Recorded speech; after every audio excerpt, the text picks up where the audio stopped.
Hello friends, आज के video में आपका स्वागत है। जैसे पहले बात हो चुकी थी उस तरह से आज जो हम डिस्कशन करने वाले हैं वो हम म्यूचुअल फंड इंडस्ट्रीज के बारे में डिस्कस करेंगे। कुछ म्यूचुअल फंड्स जो है उसका डिस्कशन हम आज करेंगे जो बहुत समय से पेंडिंग है उसके बारे में। लेकिन सबसे पहले यहाँ पे एक डिस्क्लेमर, यहाँ पे जो भी म्यूचुअल फंड्स की बात होगी या कोई भी स्टॉक रिलेटेड बात होगी वो सिर्फ एजुकेशनल पर्पस के लिए है। आपको यहाँ पे सिर्फ वो सीखना है और कौन सा म्यूचुअल फंड लेना है, बेचना है, एसआईपी करनी है, लमसम इन्वेस्टमेंट करना है, ये सब डिसीजन आपको आपके फाइनेंशियल एडवाइजर से बात करने के बाद लेना है। तो सबसे पहले म्यूचुअल फंड्स आपको पता है कि मोस्टली इक्विटी बेस्ड जो म्यूचुअल फंड है वो आप उसमें इन्वेस्ट करते हो तो आपका जो भी मनी आपने म्यूचुअल फंड को दिया है वो यहाँ पे स्टॉक मार्केट में से शेयर को परचेज करते हैं और अच्छे अच्छे रिसर्च के बाद वो एक पोर्टफोलियो बनाते हैं। उसके आधार पर उनकी नेट एसेट वैल्यू जो है वो डिक्लेयर करते हैं और उसके आधार पे आपका रिटर्न जो है वो आपको दिखेगा।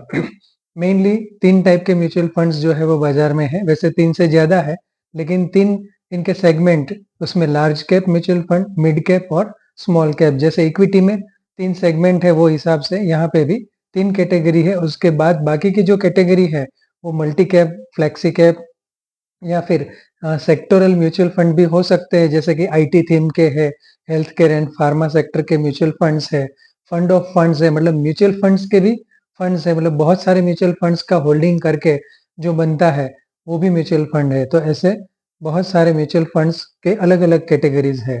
आज जो हम यहाँ पे बात कर रहे हैं वो है स्मॉल कैप म्यूचुअल फंड के बारे में बात करेंगे। क्योंकि जैसे पिछले कुछ समय से 1 डेढ़ 2 साल से आपने देखा होगा कि बहुत सारे ऐसे स्मॉल कैप स्टॉक्स जो है वो 200 टाइम, 300 टाइम, 4 4 या 5 5 गुना भी हुए हैं, लोगों को बहुत ही अच्छा रिटर्न मिला है। वैसे ही इसी तरह से कुछ स्मॉल कैप म्यूचुअल फंड जो है उन्होंने भी पिछले कुछ सालों में बहुत ही अच्छा रिटर्न दिया है, क्योंकि स्मॉल कैप इक्विटी के जो स्टॉक है वो भी अच्छा कर रहे हैं।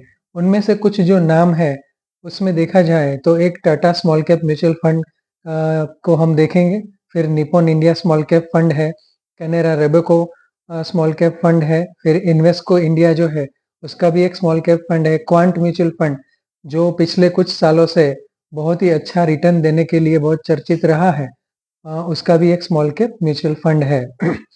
तो ज्यादातर ये सब म्यूचुअल फंड जो है वो स्मॉल कैप में अवेलेबल है। अब म्यूचुअल फंड में भी आपको जब आप इन्वेस्ट करने जाते हो तब आपको 2 प्लान दिखते हैं। उनमें से एक प्लान जो रहेगा वो आपका रहेगा रेगुलर प्लान और दूसरा जो रहेगा डायरेक्ट प्लान। तो म्यूचुअल फंड में जो रेगुलर प्लान रहता है वो हमेशा कंपनी के जो एजेंट रहेंगे, एडवाइजर रहेंगे, उनके द्वारा आपको दिया जाता है। वो आपको फॉर्म फिलअप करके अकाउंट ओपनिंग की प्रोसेस करवाते हैं, वो आपको गाइडेंस भी देते हैं और फिर आपको इन्वेस्ट करवाते हैं। लेकिन जो रेगुलर इनका म्यूचुअल फंड हो गए उसमें आपको थोड़े से परसेंटेज, बहुत ही माइन्यूट रहता है, बहुत स्मॉल परसेंटेज रहता है, वो उनके कमीशन के लिए जाएंगे, क्योंकि जो एडवाइजर है उनको उनमें से कमीशन मिलता है। बाकी के जो डायरेक्ट म्यूचुअल फंड है वो आप कंपनी के डायरेक्ट वेबसाइट से, जो भी कंपनी का आप म्यूचुअल फंड खरीद रहे हो उसके ऊपर से, उनके अभी एप्स भी बहुत सारे आ गए हैं तो वो उनके एप्स द्वारा भी आप खरीद सकते हो। उसमें कोई कमीशन के या वो चार्जेस माइनस नहीं होते हैं। अब डायरेक्ट प्लान लेना है या रेगुलर लेना है वो आप अपने हिसाब से तय करेंगे, क्योंकि दोनों के प्लस और माइनस पॉइंट है। रेगुलर जो म्यूचुअल फंड है उसमें माइनस पॉइंट ये है कि आपका कमीशन जो है वो थोड़ा सा वहां से कट जाएगा, तो आपकी जो वैल्यू बनेगी म्यूचुअल फंड के लिए वो थोड़ी सी कम मिलेगी आपको, वो अमाउंट बहुत थोड़ी ही रहती है। अब ये जो 4 5 हमने म्यूचुअल फंड की यहाँ पे बात की, उनमें देखा जाए तो मोस्ट ऑफ म्यूचुअल फंड ने पिछले 1 साल में देखा जाए तो 50% से ऊपर जो है वो रिटर्न दिया है। कुछ ने निप्पॉन इंडिया जैसे उन्होंने 40% के ऊपर दिया है, टाटा स्मॉल कैप है उन्होंने कुछ 51% के आसपास में रिटर्न दिया है पिछले 1 साल में, और इन्वेस्को इंडिया जो है उन्होंने तो 60% से भी ऊपर का रिटर्न 1 साल के अंदर दिया है। और पिछले आप उसका ट्रैक देखोगे बाकी के वर्षों के लिए, 3 साल के लिए अगर देखोगे तो ऑलमोस्ट यहाँ पे जितने भी म्यूचुअल फंड की हमने बात की है उन सब ने ऑलमोस्ट सेम ही रिटर्न आसपास ही दिए है, जैसे 27 28% के आसपास है। कोई एक ही म्यूचुअल फंड ऐसा है जो कुछ 23 या 24% के आसपास में उनका 3 साल का रिटर्न बना है, फिर भी वो 23% CAGR के हिसाब से आप देखोगे तो वो भी बहुत ही अच्छा सा आपके वेल्थ का अप्रिसिएशन मान सकते हो। आपकी जो वेल्थ है वो बहुत ही अच्छे रेट से बढ़ी है, वो आप समझ सकते हो। अब एक दूसरी चीज देखने की आती है, वो रहता है म्यूचुअल फंड का एक्सपेंस रेशियो। एक्सपेंस रेशियो क्या होता है? तो एक्सपेंस रेशियो ये होता है कि आप जितने भी पैसे म्यूचुअल फंड में इन्वेस्ट करते हो, तो वो कंपनी जो है उनमें से कुछ परसेंटेज अपने खर्च के लिए, फिर वो मार्केटिंग के लिए हो सकता है, उनके ऑडिट के लिए हो सकता है, ब्रोकरेज के लिए हो सकता है, मिसलेनियस एक्सपेंसेस रहते हैं, जो कोई भी खर्च होता है उनके लिए वो जो माइनस कर देते हैं उनको एक्सपेंस रेशियो कहा जाता है। और ये एक्सपेंस रेशियो जो है वो भी बहुत ही माइन्यूट और बहुत कम अमाउंट रहती है। फॉर एग्जाम्पल निप्पॉन इंडिया का जो स्मॉल कैप फंड है, म्यूचुअल फंड, उसका एक्सपेंस रेशियो कुछ 0.60% है। तो उसका मतलब ये हुआ कि आप अगर 1,000 रुपया लगा रहे हो, तो उनमें से 6 रुपया जो है, 6 रुपीज जो है, वो म्यूचुअल फंड एक्सपेंस में से काट लेता है। मतलब कि आपका जो इन्वेस्टमेंट है 1,000 रुपया है, उनमें से 996 रुपीज जो है वो आपके बाजार में इन्वेस्ट रहेंगे। तो उतना वहां से आपका कट हो जाता है, उतना जो है वो कम इन्वेस्ट होता है, वो कंपनी का एक्सपेंस के हिसाब से रहता है। और एक्सपेंस रेशियो हमेशा देखना चाहिए, क्योंकि वैसे देखा जाए तो ये अमाउंट है छोटी कि 1,000 रुपीज पे 6 रुपीज कट रहे हैं। टाटा स्मॉल कैप फंड जो है उनका एक्सपेंस रेशियो जो है वो 0.30 के आसपास है। तो 1,000 रुपये पे आपका सिर्फ 3 रुपीज ही कट होंगे। लेकिन म्यूचुअल फंड में आपको पता है कि अभी SIP जो है वो जितना आप स्टेप अप करोगे, बड़ी अमाउंट की करोगे, तो उसका आपको आगे रिटर्न बहुत ज्यादा मिलता है। और आप लॉन्ग टर्म के लिए कर रहे हो तो उनकी जो कम्युलेटिव इफेक्ट आती है, वो 6 रुपीज 3 रुपीज जो इन्वेस्ट होंगे, उसमें जो अप्रिसिएशन मिलेगा, उसकी वैल्यू बढ़ेगी, वो आगे जाके बड़ी अमाउंट हो सकती है।